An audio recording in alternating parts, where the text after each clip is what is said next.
Bien, buenas tardes hermanos, buenas tardes amigos que nos ven por este medio. Estamos aquí para compartir una vez más la palabra santa, la palabra de Dios, la palabra que viene del cielo, la palabra que Dios dio para edificar a su iglesia y también para extender a su iglesia. La semana pasada estábamos hablando acerca del bautismo del Espíritu Santo. Este es un hecho, voy a decirlo así, es un hecho para uno subjetivo en el estado, en el momento en que uno recibe a Cristo. Es un hecho subjetivo que uno confiesa a Cristo como Señor. En ese mismo momento, Dios envía su Espíritu, derrama su Espíritu en lo que se define como el bautizo del Espíritu Santo, el sello de Dios, la permanencia de Dios en la vida del creyente. Desde ese momento, esa persona comienza un proceso de transformación, una metamorfosis, un cambio de pensamiento, de verbo, de conducta, que como un infante pues comienza a dar tropiezos, pero lo normal, lo sano es que pueda crecer en el conocimiento de aquel que lo llamó, de aquel que le dijo ven. Este tema del Espíritu Santo, hoy vamos a hablar sobre el fruto del Espíritu Santo. Voy a hablar de lo que es de forma natural, lo que es bíblico. La Biblia enseña que la presencia del Espíritu Santo produce un fruto. La presencia del Espíritu Santo en el creyente produce un fruto. Dije de forma subjetiva porque dice usted que recibió el Espíritu, porque la Biblia dice que usted recibió el Espíritu, pero no se muestra como un hecho que, no sé, le aumentó la estatura o tuvo alguna modificación física. En lo absoluto, lo que es nacido de la carne sigue siendo carne, o sea, no hay cambio en ese aspecto. Entonces, el nacimiento ahora es de orden metafísico, o sea, totalmente espiritual. Dios ha venido a formar parte de nuestra vida con su presencia, con su Espíritu Santo. Ahora bien, dicho esto por fe, nosotros entendemos que esto ha sido así, porque creemos la palabra de Dios.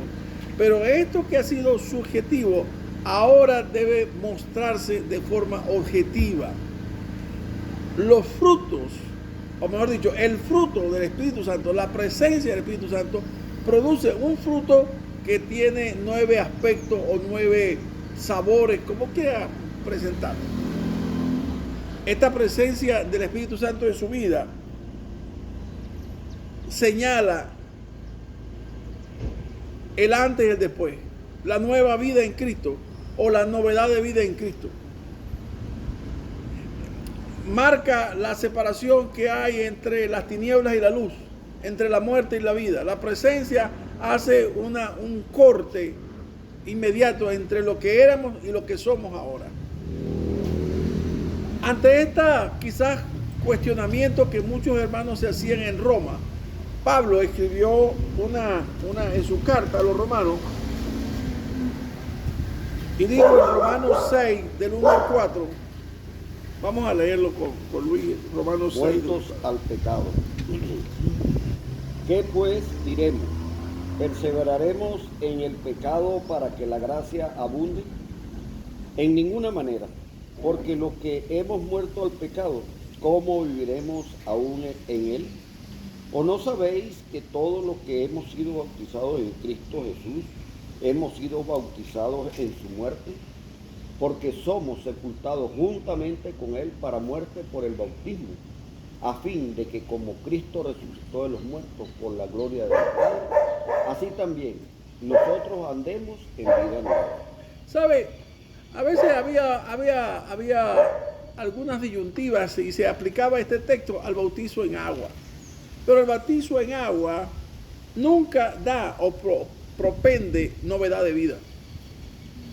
El bautizo en agua es un testimonio de lo que Dios ha hecho en nuestra vida por medio del bautizo del Espíritu Santo. Pero el Espíritu Santo sí da novedad de vida.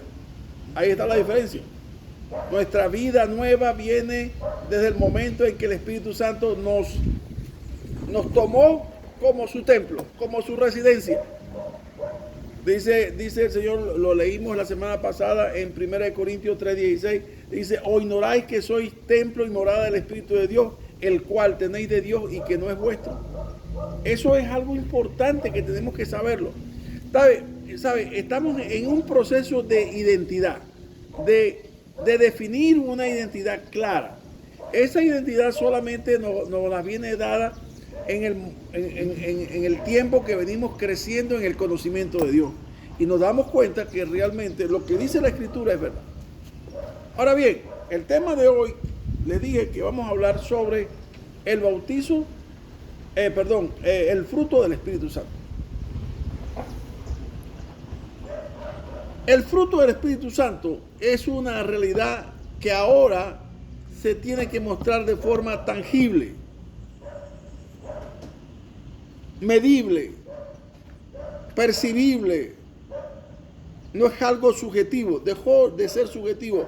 Ahora el Espíritu Santo dice en Gálatas 5:22, más el fruto del Espíritu es amor, gozo, paz, paciencia, benignidad, bondad, fe, mansedumbre y templanza, que es dominio propio.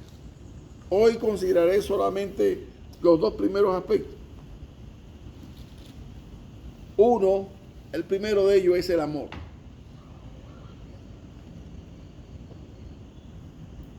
Usted, como yo, nunca supimos lo que es el amor. Bajo este concepto, el amor ágape. Nunca supimos lo que era. Supimos lo que era el amor fileo, el amor de la madre, o el amor de la esposa o de la novia. Esos amores eros, sí, pero el ágape nunca lo conocimos hasta que aquel día Dios vino a mostrar su amor para con nosotros. Hasta que aquel día, por la autoridad de Dios, nuestras tinieblas pasaron a ser luz y pudimos ver la gloria de Dios en la persona de Cristo. Hasta ese día no conocíamos lo que era el amor.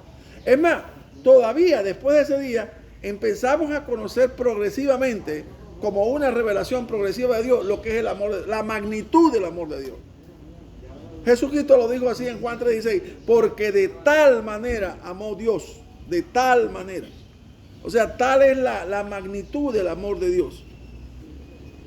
Cosas que nosotros tenemos que ir aprendiendo. Dice también la palabra de Dios, hay una porción en 1 de Juan 4, 7 y 8, dice así. Amados, amémonos unos a otros, porque el amor es de Dios. Todo aquel que ama es nacido de Dios y conoce a Dios. El que no ama no ha conocido a Dios, porque Dios es amor. Las potestades han manejado esto vilmente. Y muchos, yo diría, demonios, han usado personas para manipular esto y manipular gente, haciendo uso de este mismo texto como si fuera el amor eros. Pero si usted busca la Biblia interlineal griego-español, encuentra que el verbo que usa aquí es ágape. Entonces dice, amados, amémonos unos a otros con ese amor con que Dios nos amó. Porque ese amor no lo tiene más nadie. El único sujeto de ese amor es Dios. Y todo aquel que ama de esa manera es nacido de Dios, porque Dios está en él y entonces puede amar de esa misma manera. Tremendo reto que se nos plantea a nosotros.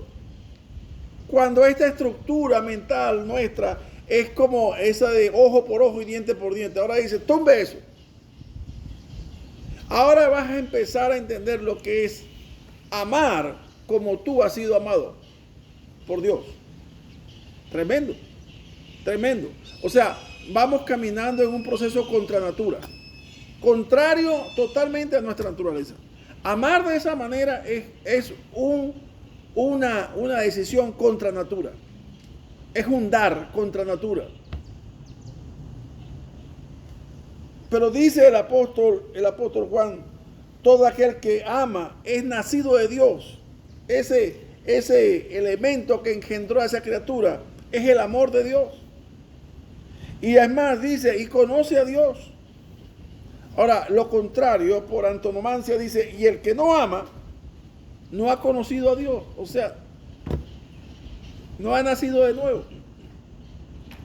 Porque el amor es de Dios. Fíjense que lo habla de manera tan absoluta, tan radical. Es algo así como algo impositivo. Algo que tiene que ser inherente a los hombres y mujeres nacidos de nuevo. Es algo que es ahora por eso el apóstol dijo, vosotros sois partícipes de la naturaleza divina. Es algo que pertenece a la naturaleza divina y no a humana, en lo absoluto. La naturaleza humana no conoce ese amor.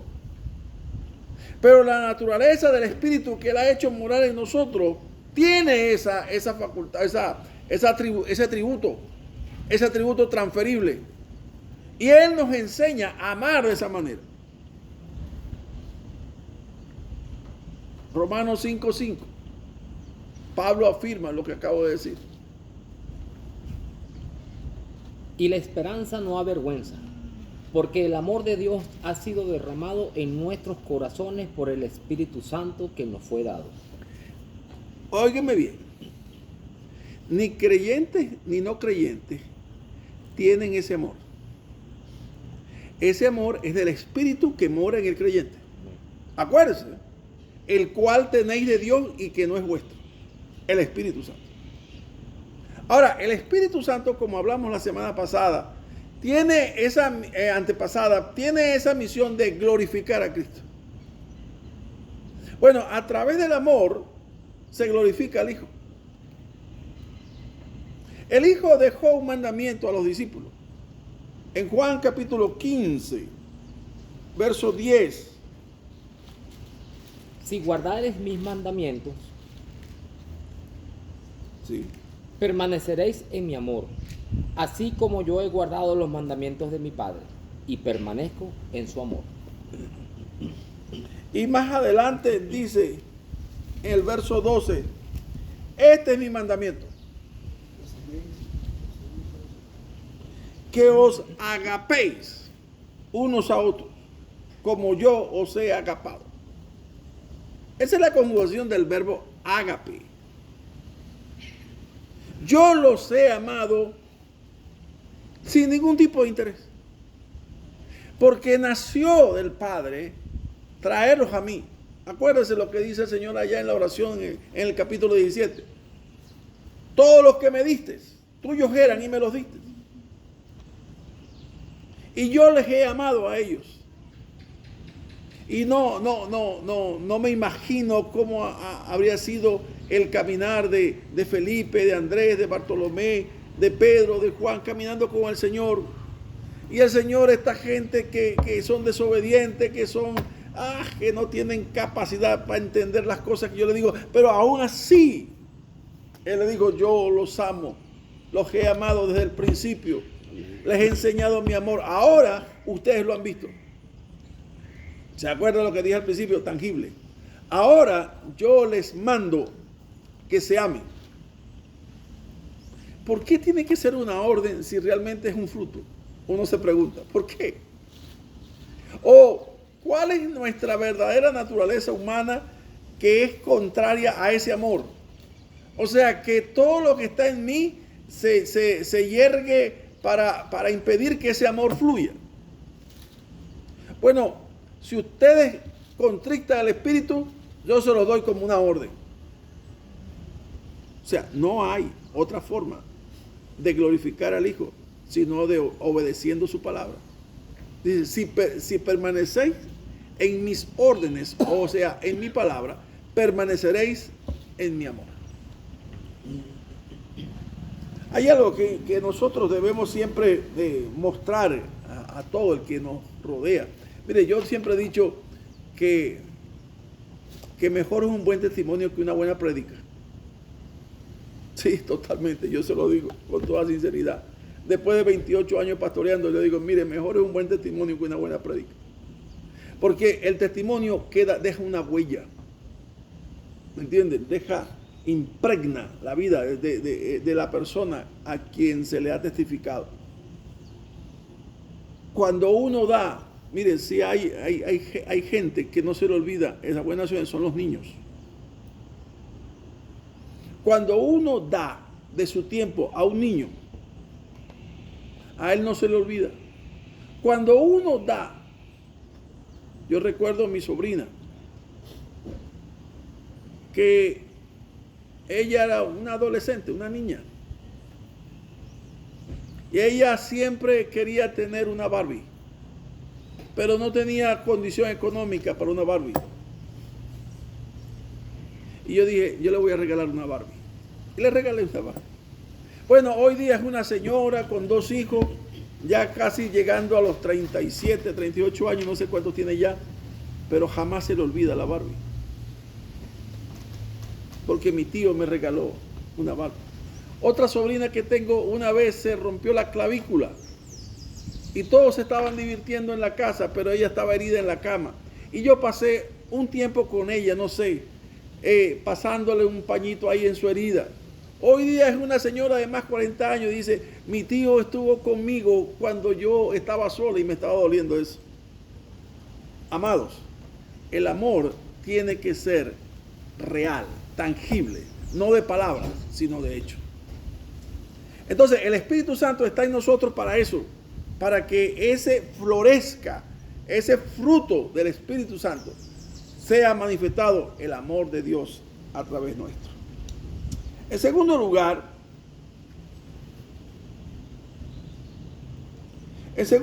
voy a hablarles acerca del gozo. Esta palabra griega jara. Jara. Esa palabra significa, tiene varias acepciones, pero ciertamente es un estado de complacencia. Pero segundo, también es un estado de convicción.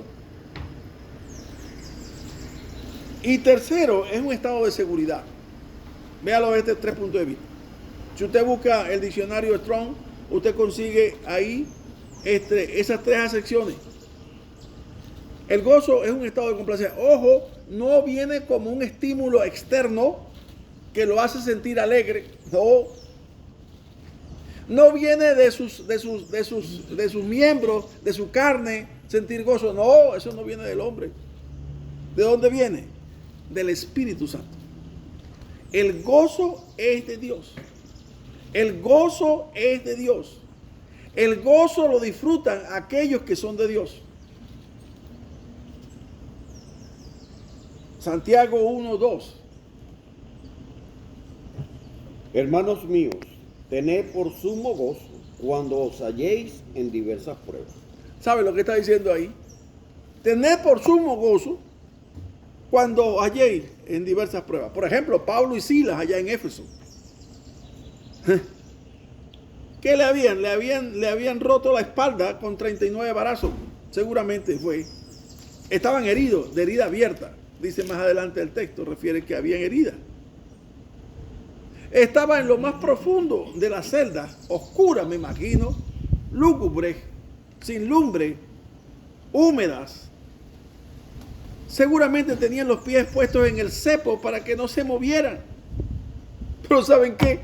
Ambos estaban cantando al Señor en medio de aquel dolor de la espalda. Yo creo que no sentían el dolor de la espalda. Ellos estaban en medio de la prueba cantando alabanza a Dios. Y dice el pasaje que los presos se oían. Y cuando eso sucedió, vino un hecho sobrenatural, extraordinario. ¿Sabe? No siempre va a pasar, pero es posible que pase. Si usted en medio de la prueba, usted alaba a Dios. Si usted en medio de la aflicción, usted se levanta y dice, Señor, te alabo y mi alma te alaba. Y mi alma te bendice, Dios, porque me has considerado digno de soportar una prueba como esta. ¡Ja! Ahí puede pasar las cosas. Ahí acontece lo extraordinario de Dios. Cuando hay un hombre, una mujer que le honra en medio de la prueba. Dice el apóstol, tener por sumo gozo. ¿Se acuerdan del etíope? El etíope había venido a Jerusalén a adorar y había venido quizás ignorante, y tan ignorante como vino se iba. Estaba rombo. Pero el Señor sabía que el corazón de ese etíope necesitaba a Dios, y llamó a Felipe y dice: bueno, llévate al Espíritu Santo, pónmelo allá, al lado de la carroza. Y después, cuando él explicó lo del pasaje de Isaías y él vio el agua y dijo: aquí hay agua que impide que yo sea bautizado, le bautizó. Y luego el Espíritu Santo arrebató a Felipe y el eunuco no lo vio más, pero siguió su camino. ¿Cómo? Gozoso. Gozoso. ¿Sabe? El estado de convicción es saber que Dios me ama. Amén. Quizás no tenga dinero, pero yo sé que Dios me ama. Quizás tenga una enfermedad terminal, pero yo sé que Dios me ama. Quizás no esté viviendo el mejor momento de bonanza en mi vida, pero yo sé que Dios me ama. Eso es gozo. ¿Sabe? La mayoría no tiene ese gozo, porque desconocen este don de Dios, el gozo. En Nehemías. Leamos Nehemías. Nehemías 8:10. 8:10. Luego les dijo: id, come grosuras y bebé vino dulce, y envía porciones a los que no tienen nada preparado, porque día santo es a nuestro Señor. No os entristezcáis, porque el gozo de Jehová es vuestra fuerza. Termino con esto, hermano. No deje que nada ni nadie eclipse el gozo del Señor. Yo sé que el pecado puede eclipsar ese gozo. Sí. Después en otra oportunidad hablaremos de eso. Porque David dijo: devuélveme el gozo de tu salvación. El pecado hace que el hombre o la mujer se turbe su corazón, o ande dando bandazos por ahí, porque hay algo que le agobia y sabe que le ha fallado a su Señor. Pero hoy quiero dejarles estos dos aspectos del fruto del Espíritu Santo. Tiene que, ¿me está oyendo esa palabra? Tiene que el creyente mostrar el amor de Dios en su vida, por la presencia misma del Espíritu Santo. Tiene que mostrar gozo, que el mundo se está cayendo a guerra, a balazos, que las pandemias están llenando todo el orbe. Yo sé que mi Redentor vive y que es poderoso para guardar mi depósito sin caída. Aunque un ejército acampe contra mí, no temerá mi corazón. Aunque contra mí se levante guerra, yo estaré gozoso, confiado. A eso me refiero. Pase lo que pase, amado mío, pase lo que pase, que sea el gozo del Señor tu fortaleza. Que el Señor te bendiga donde quiera que estés.